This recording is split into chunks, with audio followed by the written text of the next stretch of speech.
नमस्कार मेरे प्यारे बच्चों, ऑनलाइन स्टडी में आपका पुनः हार्दिक अभिनंदन व स्वागत है। अपन देख रहे थे 12th क्लास की ज्योग्राफी। इसी सिलसिले को आगे बढ़ाते हुए आज अपन देखेंगे मानव दिवस। पहले वाले लेसन में अपने देखा था प्रवास एवं मानव विकास। जब मनुष्य एक स्थान से दूसरा स्थान पर जाता है तो प्रवास कहलाता है, मानव का विकास हो रहा है। उसके बाद में अपन देखेंगे आवास। देखो मानव अधिवास लेसन नंबर 6। यहां अपन को ये देखना है, सबसे पहले इस लेसन में अपन देखेंगे मानव दिवस किसे कहते हैं, मानव दिवस कितने प्रकार का होता है। फिर अपन प्रकार के बाद में देखेंगे ग्रामीण व नगरीय दिवस। फिर ग्रामीण दिवस को विस्तार से पढ़ेंगे, नगरीय दिवस को विस्तार से पढ़ेंगे, मुंबई की धारावाहिक नगरी को पढ़ेंगे। इस प्रकार से ये लेसन पूरा कंप्लीट हो जाए। देखते हैं सबसे पहले मानव दिवस का परिचय। किसे कहते हैं मानव अधिवास।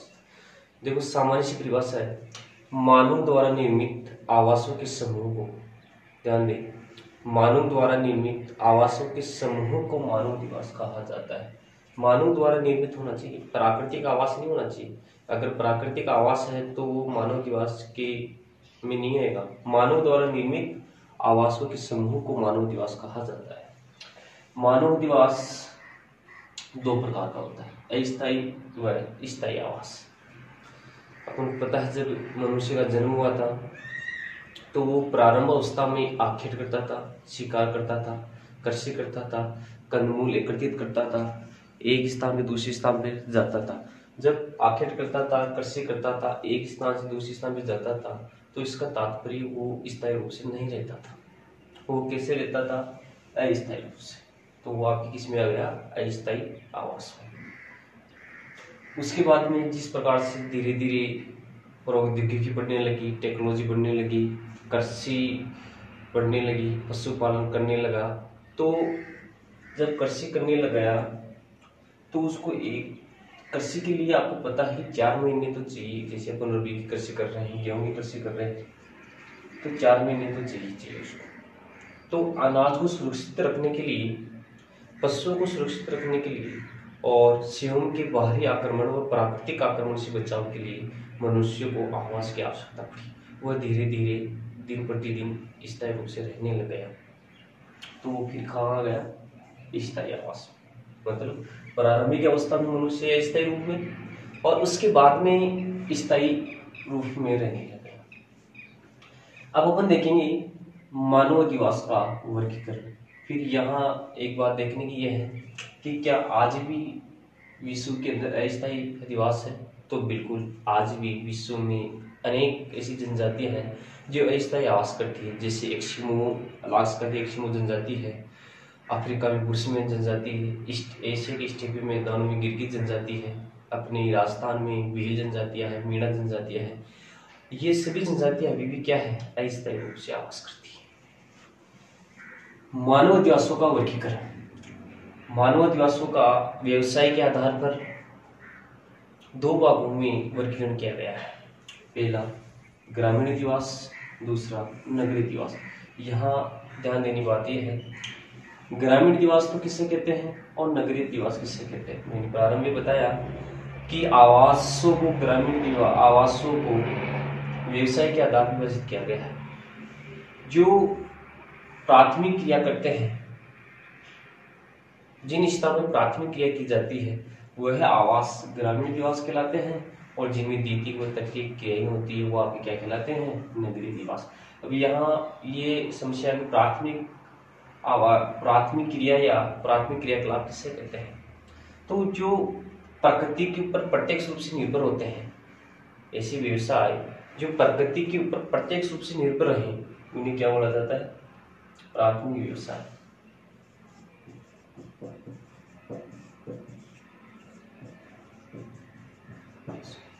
प्रकृति के ऊपर क्या हो? प्रत्यक्ष रूप से निर्भर। जैसे कृषि है, प्रकृति के ऊपर निर्भर है, पशुपालन है, मत्स्य पालन है, खनन है, ये सभी किसके ऊपर है? प्रकृति के ऊपर निर्भर है। द्वितीय व्यवसाय, जहां द्वितीय व्यवसाय हो, तृतीय व्यवसाय हो, चतुर्थ व्यवसाय हो, ऐसे स्थानों को क्या बोला जाता है? नगरीय दिवास। अब अपन विस्तार से देखेंगे कि ग्रामीण दिवासों के प्रकार। यहाँ पर देखिए मानव दिवासों का वर्गीकरण, ग्रामीण दिवास, नगरीय दिवास। मैंने बताया कि जिन स्थानों पर प्राथमिक व्यवसाय किया जाता है वो ग्रामीण दिवास कहलाते हैं, और जिनके द्वितीयक व तृतीयक व्यवसाय किए जाते हैं वो क्या कहलाते हैं, नगरीय दिवास। आगे अपन लेसन में विस्तार से देखेंगे। प्राथमिक एक लेसन है पूरा प्राथमिक व्यवसाय, दूसरा लेसन द्वितीयक व्यवसाय, तीसरा इसके आगे वाला नवा जो लेसन है 10वां सॉरी वो आपके तृतीय व्यवसाय। इस प्रकार से तो इसी कारवा को आगे बढ़ाते हुए मेरे प्यारे बच्चों अपन देखते हैं ग्रामीण दिवासों के प्रकार कि ग्रामीण दिवास कितने प्रकार के होते हैं। ग्रामीण दिवास देख लिया, प्राथमिक व्यवसाय पर निर्भर होते हैं, पर ग्रामीण दिवास कहलाते हैं। कितने प्रकार के होते हैं यहाँ देखना है। सबसे पहले देखते हैं ये 4 प्रकार का होता है। सघन या गुच्छित दिवास, परकीण या एकाकी दिवास, मिश्रित दिवास, पल्ली दिवास। यहाँ अपन देखेंगे सबसे पहले सघन या गुच्छित दिवास। देखो नाम से ही मेरे प्यारे बच्चों यहाँ समझ सकते हैं सघन, जिनके मकान सघन या गुच्छित, चाबी का गुच्छा होता है तो चाबी पास पास होती है सभी चाबियां, तो वो अभी क्या हो गया, गुच्छित हो गया। सघन का मतलब पास पास। जहां मकान या आपके आवास या बस्तियां पास पास होती है उन्हें क्या बोला जाता है, सघन दिवास। तो आपके एग्जाम में क्वेश्चन आ सकता है कि सघन दिवासों की 2 विशेषताएं बताइए, या वो क्वेश्चन पूछ सकते हैं ये ग्रामीण दिवास कितने प्रकार के होते हैं। तो यहाँ ग्रामीण दिवास कितने प्रकार के होते हैं, सघन दिवास, एकाकी या परकीण दिवास, मिश्रित दिवास, पल्ली दिवास। या क्वेश्चन इस प्रकार से पूछ सकता है कि सघन दिवासों की 2 विशेषताएं बताइए। तो सघन दिवास की क्या विशेषता, इनके मकान आवास क्या होते हैं, पास पास होते हैं। सभी आवास संकेंद्रित होते हैं, मतलब एक ही जगह, जैसे ये है तो ये केंद्रित हो गया तो इसके चारों तरफ ये क्या हो गई, संकेंद्रित हो गया।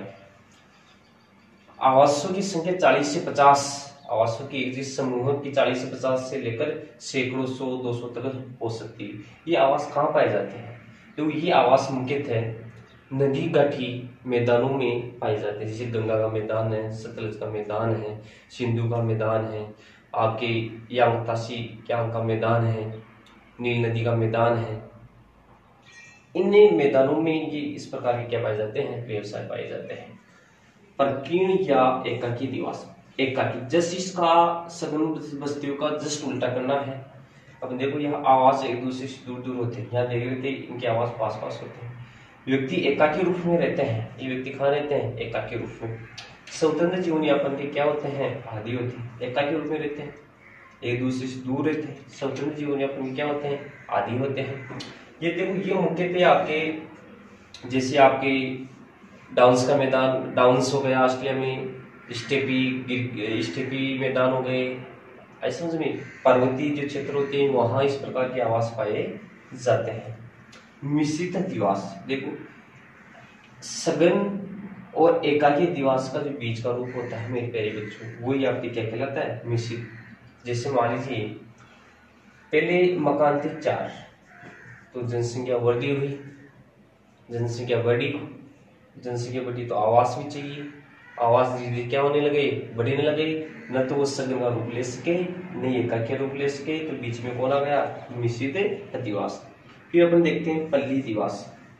पल्ली दिवास क्या होता है, ये सघन दिवासों के ही भाग होते हैं। ये पल्ली दिवास मतलब गांव का एक भाग होता है। जैसे मान लीजिए ये गांव है, इस गांव का एक भाग क्या कहलाएगा, पल्ली दिवास। इस पल्ली दिवास में एक, जैसे ये गांव है, यहाँ एक दिवास हो गई, ये दिवास का समूह हो गया, मतलब इस गांव के अंदर अलग अलग भागों के अंदर अलग अलग जाति के लोग रहते हैं। कहाँ रहते हैं, पल्ली दिवास में। अब देखते हैं आगे। आपने देखा आदिवासियों के प्रकार, ग्रामीण दिवास, सघन बस्ती, आपकी परकीण, मिश्रित व पल्ली। अब देखेंगे ग्रामीण आदिवासियों के प्रतिरूप। प्रतिरूप का मतलब आकार, किस प्रकार के बने हुए हैं ये।